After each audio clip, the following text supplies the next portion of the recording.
بسم الله الرحمن الرحيم. الحمد لله رب العالمين، والصلاة والسلام على رسوله الكريم. أما بعد، فأعوذ بالله السميع العليم من الشيطان الرجيم. قال تعالى: وقال لهم نبيهم إن الله قد بعث لكم طالوت ملكا قالوا أنى يكون له الملك علينا ونحن أحق بالملك منه ولم يؤت سعة من المال قال إن الله اصطفاه عليكم وزاده بسطة في العلم والجسم والله يؤتي ملكه من يشاء والله واسع عليم. قال المفسر رحمه الله في تفسير هذه الآية: وسأل النبي ربه إرسال ملك. جب ان لوگوں نے بادشاہ کی تقرری کا مطالبہ کیا تو ان کے نبی نے اللہ سے سوال کیا. وسأل النبی، نبی شمویل علیہ السلام نے اپنے رب سے سوال کیا، دعا کی، ارسال ملکن، بادشاہ کے بھیجنے کی دعا کی. فاجابہ، اللہ تعالیٰ نے ان کی دعا قبول فرمائی. الی ارسال طالوت، طالوت کو بادشاہ بنا کر بھیج کر کے.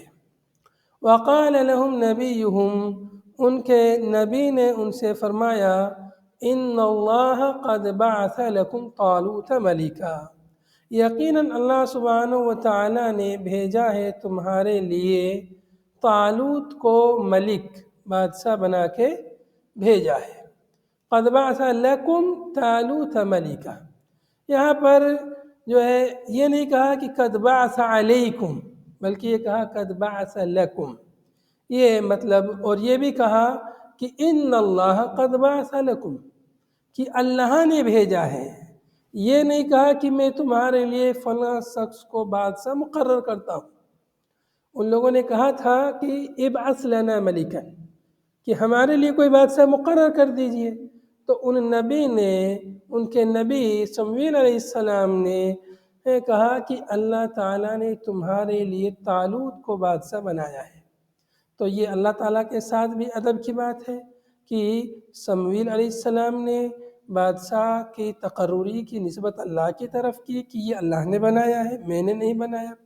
اور اس میں اس بات کی طرف بھی اشارہ ہے کہ یہ میری طرف سے نہیں ہے کہ جس کو تم رد کر دو گے، یہ اللہ کی طرف سے ہے، اس لیے تمہیں اس کو ماننا پڑے گا.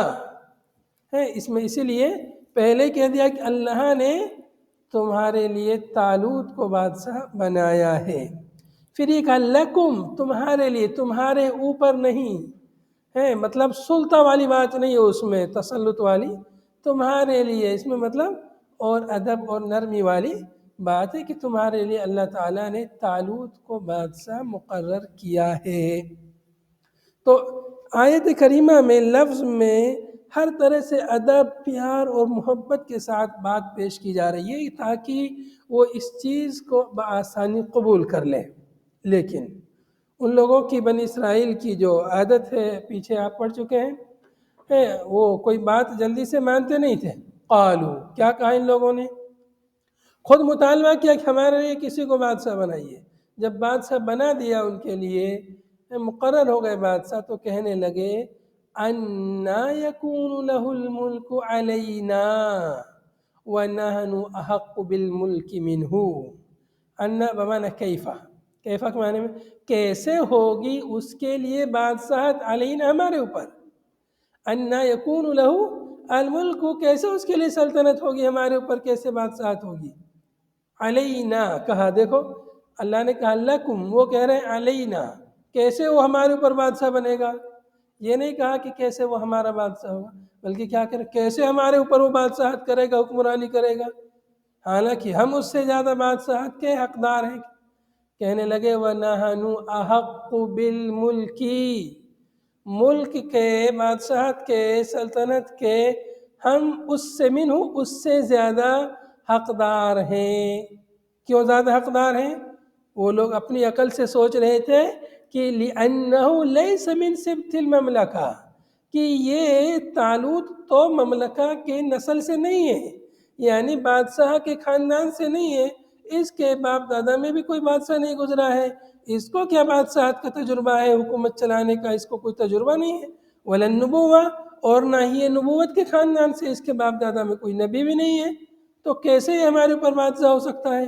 وَكَانَ دَبَّاغًا وَرَاءَ رَعِيًّا، اور وہ دباغ تھے، رنگ کرنے والے، یا یہ کہ چرواہا تھے، ان کا کام یہ تھا۔ تو انہوں نے سوچا یہ کیسے ہم پر حکمرانی کرے گا، کیسے بادشاہت کرے گا، اور کیا کہا، وَلَمْ يُؤْتَ سَعَةً مِّنَ الْمَالِ، اور اس کے پاس تو مال بھی نہیں ہے کہ اپنے مال کے ذریعے سے یہ ہم پر ہماری کچھ مدد کرے۔ وَلَمْ يُؤْتَ، اور نہیں دیا گیا اس کو، سَعَةً مِّنَ الْمَالِ، مال کی کشادگی۔ ایسا نہیں کہ وہ بالکل فقیر تھا، مطلب مال تو تھا لیکن کشادگی نہیں تھی مال میں کہ اپنا مال وہ لوگوں میں بانٹ سکے، لوگوں کی مدد کر سکے، بہت زیادہ مال والا نہیں تھا، مالدار نہیں تھا۔ وَلَمْ يُؤْتَ سَعَةً مِّنَ الْمَالِ، مال میں اسے وسعت بھی نہیں دی گئی ہے، يَسْتَعِينُ بِهَا عَلَىٰ إِقَامَةِ الْمُلْكِ، کہ جس کے ذریعے سے وہ مدد طلب کرے سلطنت کے قائم کرنے پر، حکومت چلانے پر، بادشاہت چلانے پر، وہ مال کے ذریعے مدد کرے، ایسا مال بھی اس کے پاس نہیں ہے، تو کیسے وہ ہمارے اوپر بادشاہ ہو سکتا ہے؟ تو یہ لوگ اپنی عقل کے گھوڑے دوڑانے لگے۔ اللہ نے فرمایا، قال النبی لہم، کہ ان کے نبی نے ان سے کہا، ان اللہ اصطفاہ علیکم، کہ یقیناً اللہ سبحانہ و تعالی نے اس کو چن لیا ہے، اختارہ للملکی، اس کو بادشاہت کے لیے اختیار کیا ہے، علیکم، تمہارے اوپر، تم پر اللہ تعالیٰ نے انہیں چن لیا ہے، اسے اختیار کیا ہے۔ یہ اللہ کا اختیار کرتا ہے، اللہ کا چنندہ ہے، اللہ کا بنایا ہوا ہے، میرا اپنا بنایا ہوا نہیں ہے۔ تمہارے حساب سے اس کے پاس جو ہے تجربہ نہیں ہے، خاندان سے نہیں ہے، بادشاہوں کے خاندان سے، یا اس کے پاس مال نہیں ہے، لیکن سنو، وَزَادَهُ بَسْطَةً فِي الْعِلْمِ وَالْجِسْمِ، اللہ تعالیٰ نے اسے زیادہ کشادگی دی ہے علم میں، بسطتاً ساعتاً کے معنی میں علم میں کشادگی دی ہے بہت، یعنی اس کے پاس سیاست کا علم ہے، اس کے پاس حکمت ہے، دانائی ہے، یا شریعت کا علم ہے اس کے پاس، والجسمی، اور جسم میں بھی اسے کشادگی دی ہے، مطلب ہٹا کھٹا، تر و تازہ اور صحت مند جسم اللہ نے اسے عطا فرمایا ہے۔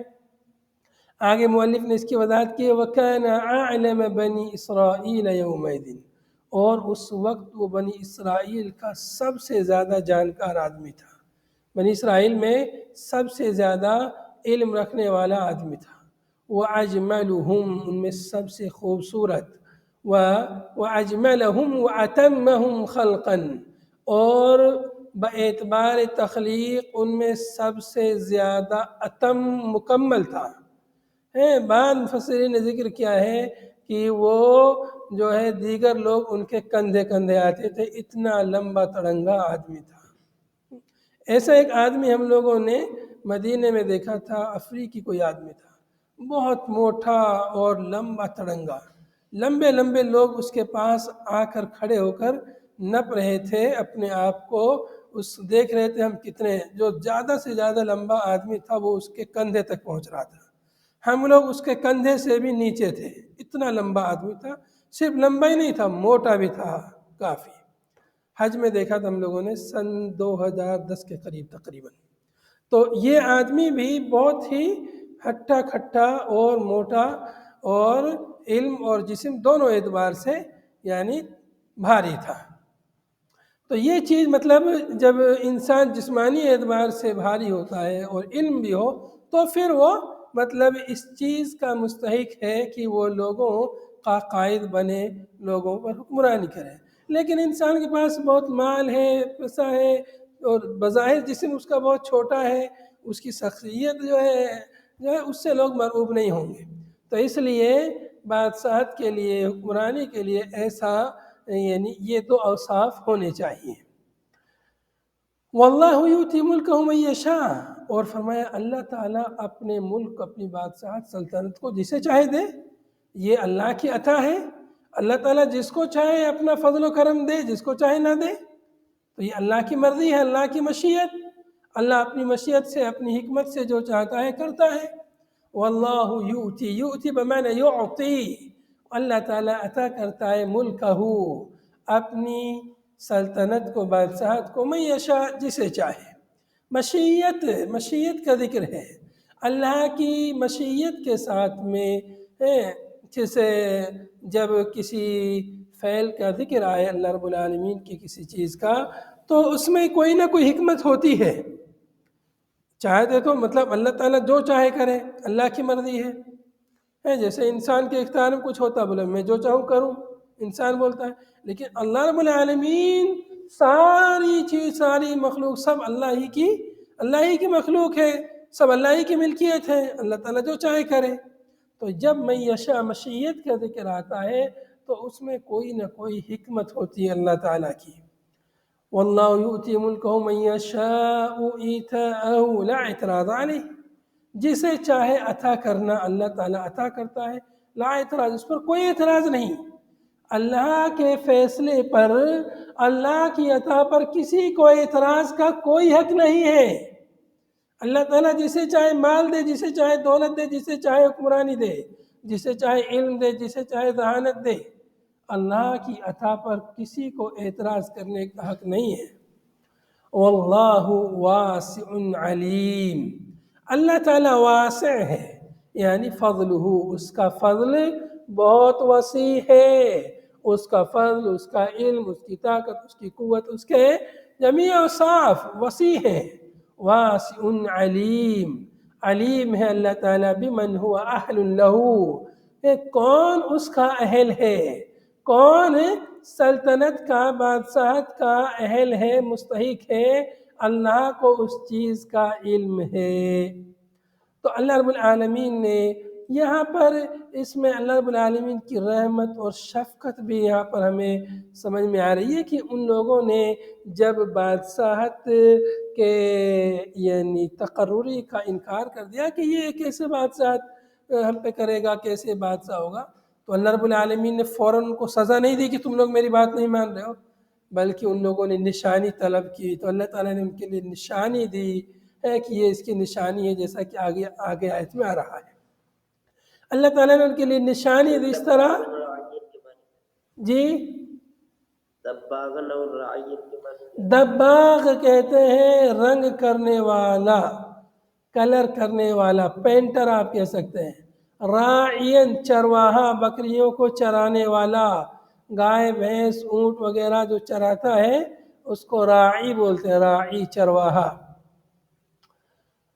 وقال لهم نبیهم، اور ان کے نبی نے ان سے فرمایا، لما طلبوا منه آیتا علی ملکہ، جب انہوں نے طلب کیا ان سے، یعنی نبی سے، آیتا نشانی، علامت، علی ملکہ، ان کی بادشاہت پر، ان کی سلطنت پر، ان لوگوں نے مطالبہ کیا نبی سے کہ یہ ہمارے لیے بادشاہ بن رہے، تو ان کے بادشاہ ہونے کی کیا نشانی ہے؟ اللہ نے ان کو بادشاہ بنایا ہے اگر ہمارے لیے، تو کیا اس کی نشانی ہے؟ تو نشانی طلب کرنے لگے ہیں۔ حالانکہ جب نبی، ان کے نبی نے کہہ دیا تو پھر بات جو ہے اس پر سر تسلیم خم کر دینا چاہیے، کسی نشانی کا مطالبہ کرنا ہی نہیں چاہیے۔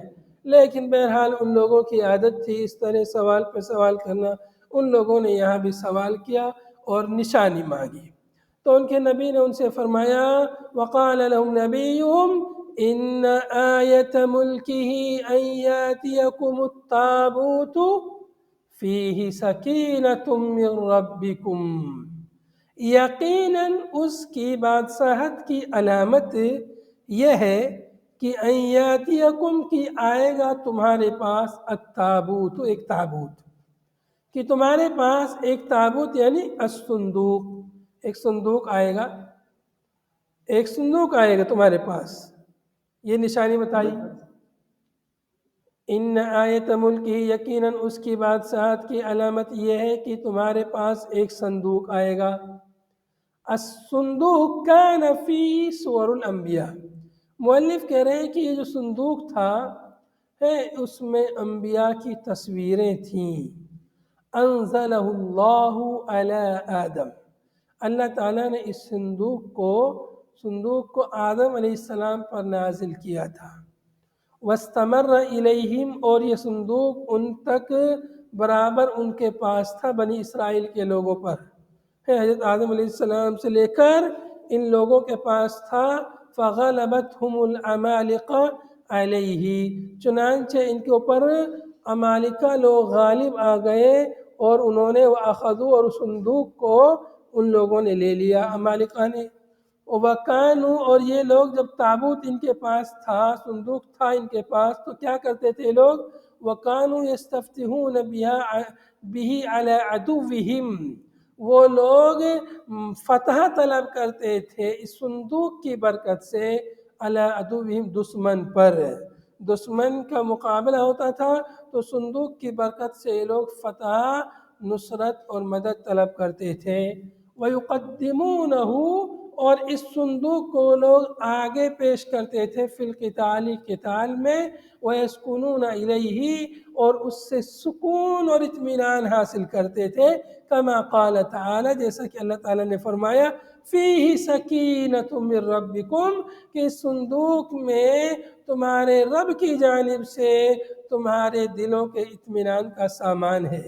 سکینۃ طمانینۃ لقلوبکم، تمہارے دلوں کی طمانینت، دلوں کے اطمینان کا سامان اس صندوق میں ہے۔ مطلب صندوق جب رہتا تھا تو انہیں جو ہے دلوں میں سکون اور اطمینان محسوس ہوتا تھا اس صندوق کی وجہ سے، اور اس کی برکت سے وہ لوگ مدد طلب کرتے تھے۔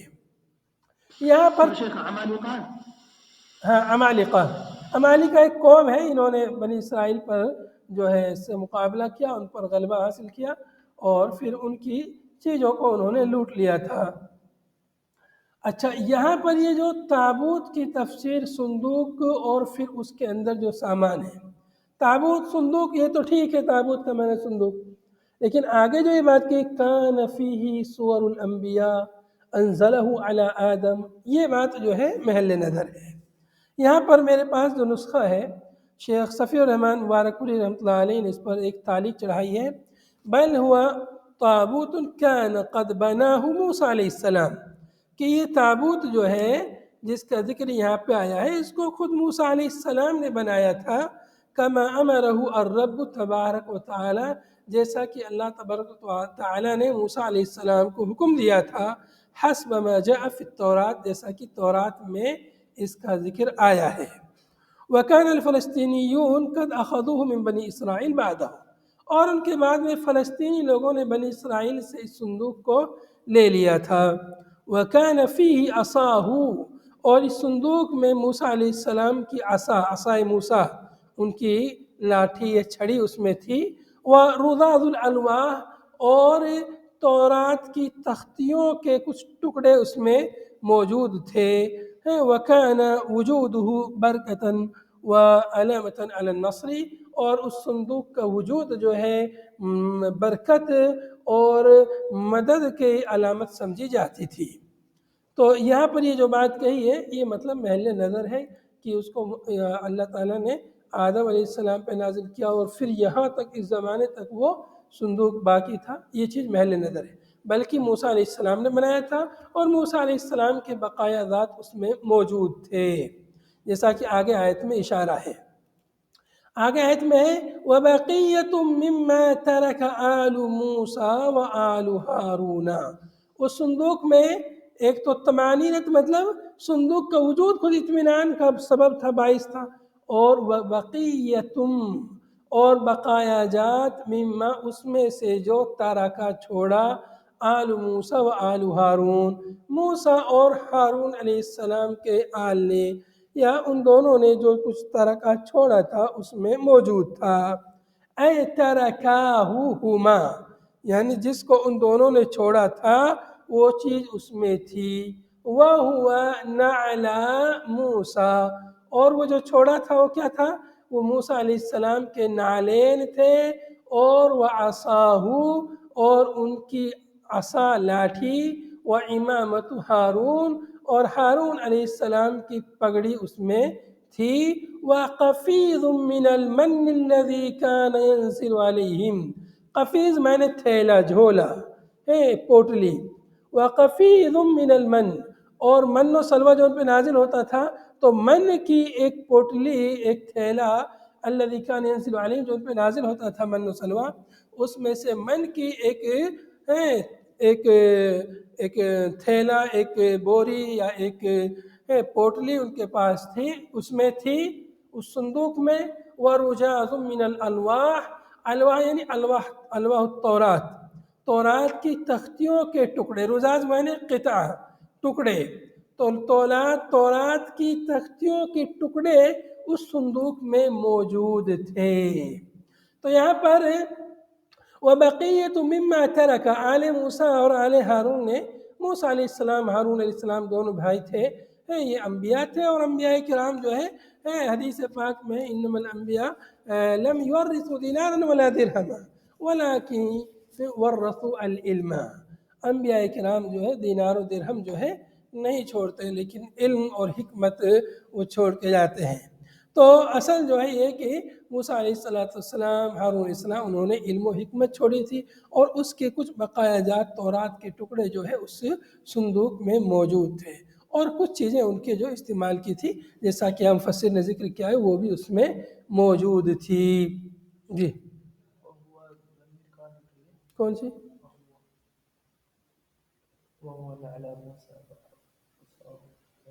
یہ جو ترکہ ہے نا، مما ترکہ، اس کی طرف ہے، وہ ہوا نعلا، بعض نسخوں میں یہاں پر تثنیہ کا صیغہ ہے، بعض نسخوں میں صرف مفرد کا صیغہ ہے، نعل، وہ ہوا نعل موسیٰ، جو چھوڑا ہے وہ کیا ہے، وہ موسیٰ علیہ السلام کا نعل، عصا، امامہ، یہ سب ذکر کیا ہے، واللہ اعلم۔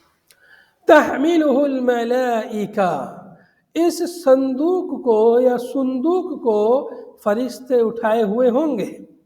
آیت بیان ہو رہی ہے، ان آیت ملکی ان یاتیکم التابوت، کہ اس کی بادشاہت کی نشانی یہ ہے کہ ایک صندوق آئے گا جس صندوق کو فرشتے اٹھائے ہوئے ہوں گے۔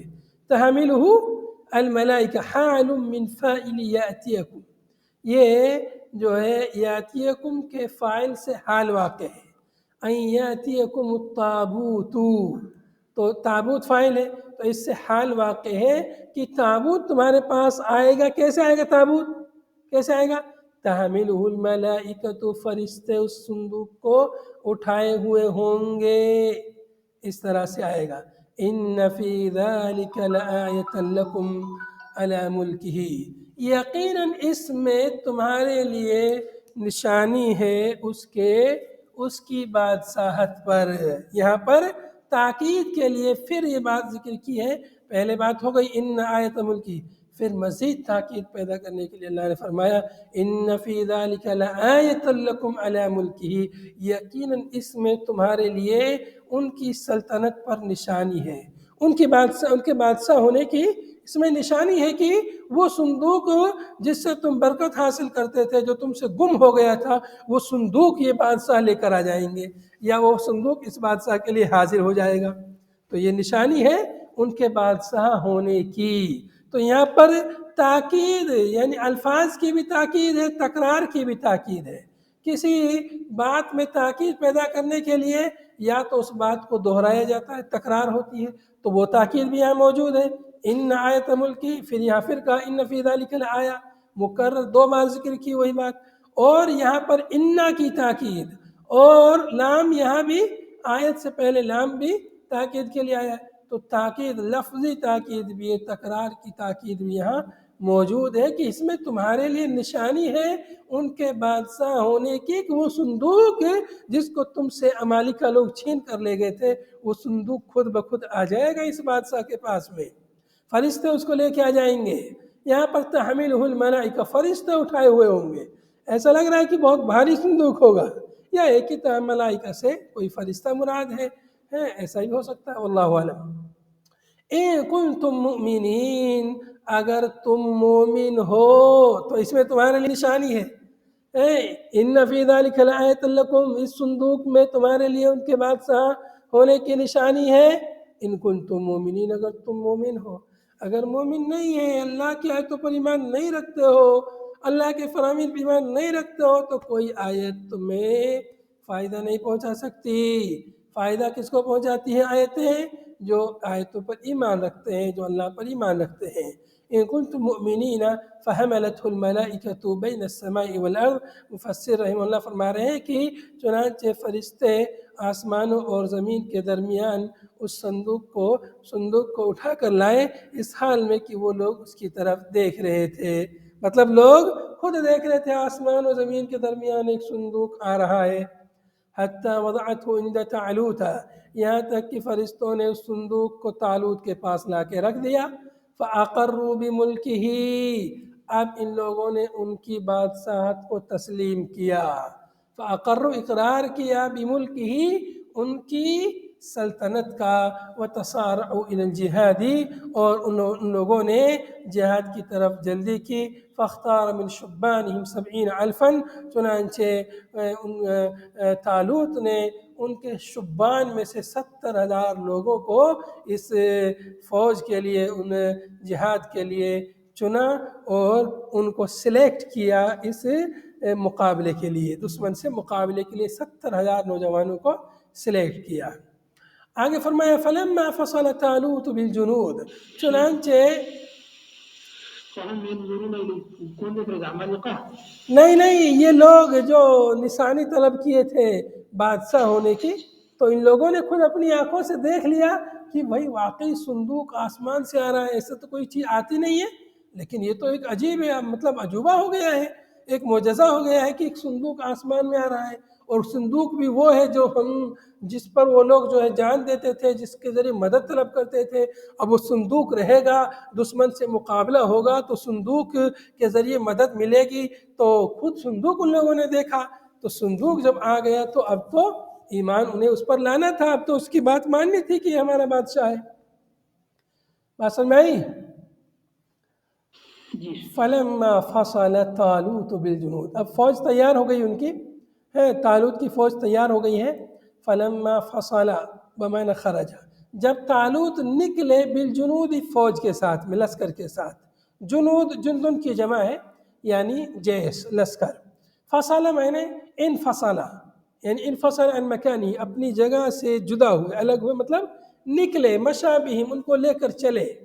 جب طالوت ان کو لے کر چلے، بالجنود، جنود کو لے کر چلے، نکلے، من بیت المقدس، بیت المقدس سے، بیت المقدس سے لے کے انہیں چلے۔ وکان حرا شدیدا، یعنی بعض نسخوں میں وکان الوقت حرا شدیدا، اور وقت جو ہے بہت گرمی کا وقت تھا، تو یہ بھی ایک آزمائش والی بات ہے، بہت گرمی کا وقت۔ وطلبوا منہ الماء، اور لوگوں نے ان لوگوں نے، یہ جنود کے لوگوں نے طالوت سے پانی کا مطالبہ کیا ہے، بہت گرمی کا وقت ہے، پانی کی ضرورت ہے۔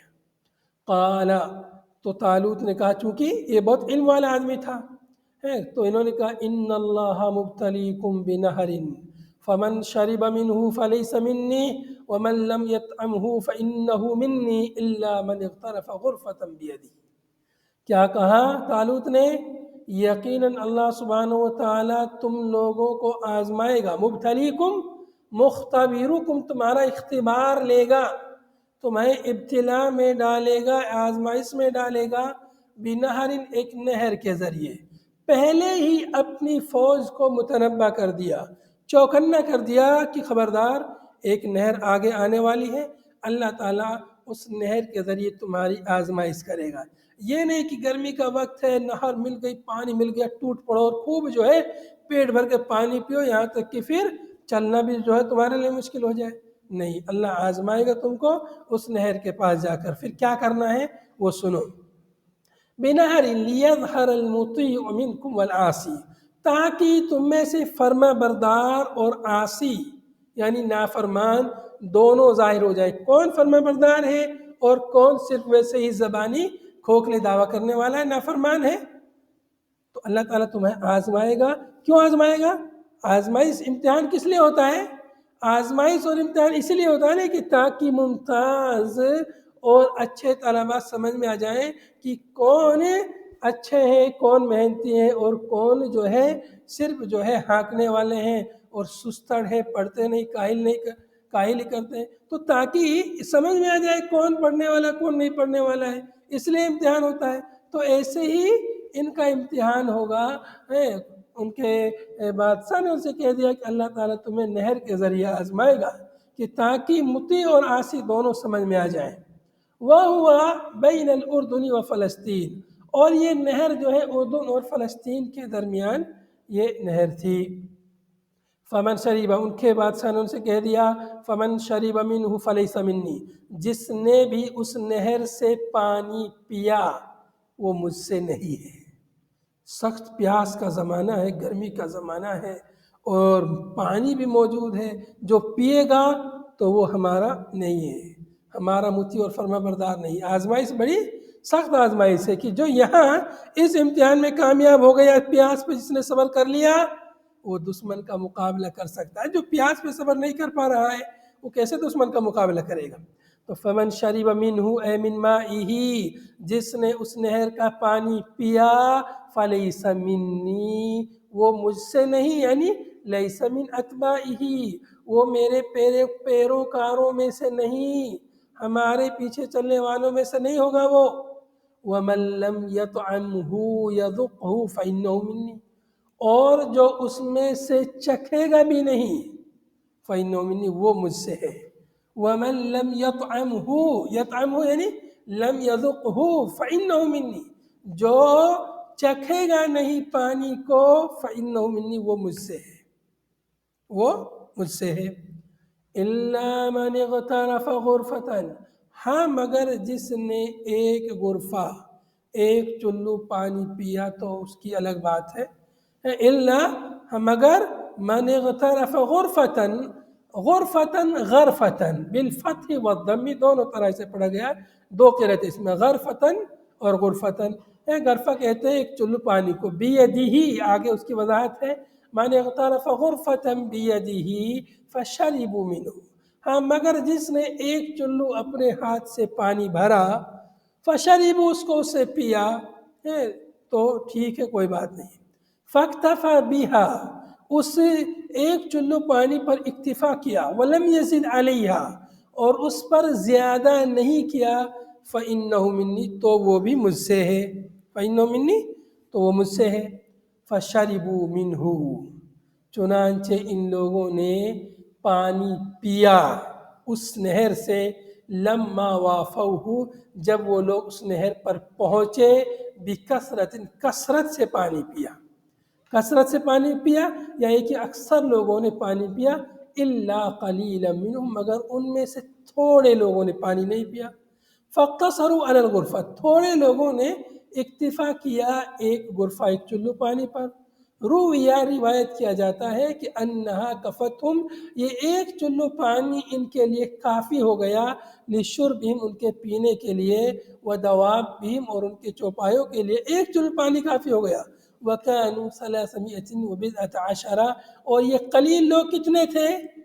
300 اور کچھ 10 سے کچھ زیادہ، مطلب 310 سے کچھ اوپر، مطلب 313 لوگوں نے اس کی تعداد ذکر کی۔ بضعۃ عشر، بضعہ کہتے ہیں 3 سے لے کے 9 تک کی تعداد کو، تو عشرہ سے اوپر جب 3 لگائیں گے تو 313 ہو جائے گا، اور یہی تعداد جو ہے غزوہ بدر میں مسلمانوں کی بھی تھی۔ اچھا، یہاں پر اس آیت میں یا اس فوج کو گویا انہوں نے 3 حصوں میں تقسیم کر دیا۔ ایک تو وہ فمن شرب منہ، جنہوں نے پیا وہ ہم میں سے نہیں، جنہوں نے پانی پیا وہ ہم میں سے نہیں، اور جنہوں نے نہیں پیا بالکل بھی وہ ہم میں سے ہے، جنہوں نے نہیں پیا فإنہ منی۔ اور تیسری قسم جنہوں نے ایک چلو پانی پیا تو وہ بھی ہم میں سے ہے، یا یہ کہ استثناء جب یہاں آ گیا ہے تو یہ انہی میں سے ہے، وَمَن لَّمْ يَطْعَمْهُ فَإِنَّهُ مِنِّي، جنہوں نے نہیں پیا مطلب زیادہ نہیں پیا، تھوڑا پیا، إِلَّا مَنِ اغْتَرَفَ غُرْفَةً، تو اسی میں سے ان کو مستثنیٰ کر لیا ہے کہ 2 قسم ہو گئی، ایک وہ لوگ جنہوں نے پیٹ بھر کے پانی پیا، ایک وہ لوگ جنہوں نے چلو بھر پانی تھوڑا سا پیا تاکہ اپنا گلا جو ہے تر ہو جائے، آنتیں ہلکی سی تر ہو جائیں، ان میں تراوٹ آ جائے۔ تو اس طرح سے یہ ان لوگوں نے، بہت کم لوگوں نے صبر کیا۔ اب آگے واقعہ جو آ رہا ہے انشاءاللہ اگلے درس میں اس کو پڑھیں گے۔ ھذا وصلی اللہ وسلم علی نبینا محمد وعلی آلہ وصحبہ اجمعین، سبحانک اللہم وبحمدک، نشہد ان لا الہ الا انت، نستغفرک ونتوب الیک۔ السلام علیکم ورحمۃ اللہ۔